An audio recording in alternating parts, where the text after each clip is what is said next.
Welcome back to Baseball Brain, the podcast where we break down the science of performance from an applied sports psychology perspective. I'm your host, Hal. And I'm Brett. Today, we've got something special for our listeners in the baseball world, coaches, athletes, and psychologists alike. We're diving into the preview issue of a new newsletter, the Sport-Specific Six-Pack, Baseball Psychology Edition. Exactly. This issue is laser-focused on pressure, slumps, and routines. And what a sport to study for that. The newsletter calls baseball a perfect laboratory for pressure and slumps, and I couldn't agree more. Those repeated one-on-one battles between pitcher and hitter, performance is just so stark, so measurable. It really is. There's nowhere to hide. So let's start with the big picture. Hal, what did you take away from the executive summary? The biggest takeaway for me is that slumps and choking are not random, and they're not just about mechanics. The research collected here overwhelmingly points to a psychological component. Players in slumps get caught up in negative self-talk, overthinking, and even avoiding.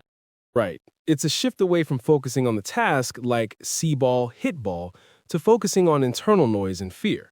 But the summary also highlights the way out. Things like returning to basics, staying positive, and getting targeted coaching. And for coaches, the message is clear. You have to train the mental skills right alongside the mechanics. It's about building what the newsletter calls psychological capital, things like self-efficacy, optimism, and resilience. When players have that, pressure situations become opportunities, not threats. That's the perfect jumping-off point to get into the 6 studies themselves. The first one, by Provavesis and Grove way back in 1995, really sets the stage by looking at how players end batting slumps. A foundational piece. Their takeaway is that players who break out of slumps use those specific strategies we just mentioned. Task focus, back to basics, active positivity. It's a conscious effort, and that flows directly into the second study by Hammerlink in 2017. If we know what strategies work, can we train them? The answer is yes. An 8-week psychological skills training program actually improved youth hitters' performance, concentration, confidence, and their ability to peak under pressure. It proves that mental skills are just that, skills. They can be taught and developed, which brings us to a key tool for applying those skills, routines. The Thomas study from 2018 looked at pre-performance routines in college players. Yeah, and it found that most players use them and, importantly, believe in them. They use these individualized routines to feel mentally ready, to get into their comfort zone. It's about creating a sense of control and predictability in a chaotic environment. That makes so much sense, and the next study, by Hahn and others in 2014, gives us a glimpse into the neuroscience behind it. They found that high-ranking pro players actually have lower anxiety and better attention-shifting abilities, which is supported by distinct brain patterns. They can tune out the noise and focus on what matters. Better attention shifting. That's huge. The ability to let go of the last pitch and focus entirely on the next one. Exactly. Now, the last 2 studies zoom out a bit. The Matt Alone study from 2020 has a fantastic title. Ain't No Slump, I Just Ain't Hittin'. It looks at psychological momentum and loss aversion. I love that title.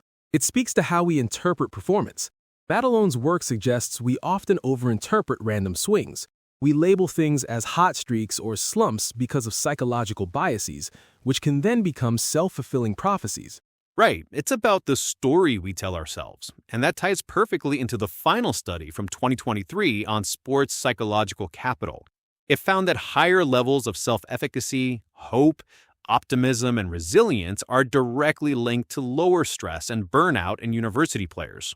So this psych cap is like a mental immune system. It protects players from the inevitable grind and pressure of a long season. It's not just about getting through one at-bat, but about sustaining performance over time. A mental immune system. Great way to put it. This all feels very real, and the notes from the field section of the newsletter really brings it home. It talks about what players and pitchers actually say during flumps. It confirms everything. They describe shifting their focus from the task itself, the process, to the results and their own identity. They start replaying failures, worrying about what the coach thinks, what the fans are saying. That's when they either start trying to over-control their mechanics or just disengage completely. It's the classic paralysis by analysis. You can see it in the player's body language. The game speeds up on them and they're no longer present in the moment. They're stuck in their own head. Okay, so we've seen the research and the real-world descriptions. This brings us to the most important part for our audience. What do we do about it? The newsletter ends with a section called From Dr. Lewis, Performance Enhancing Interventions. It's the practical application. This is the gold right here. Dr. Lewis lays out 4 clear, actionable steps. The first is to name the specific pressure moments and define what good mental performance looks like in those situations. That's so powerful.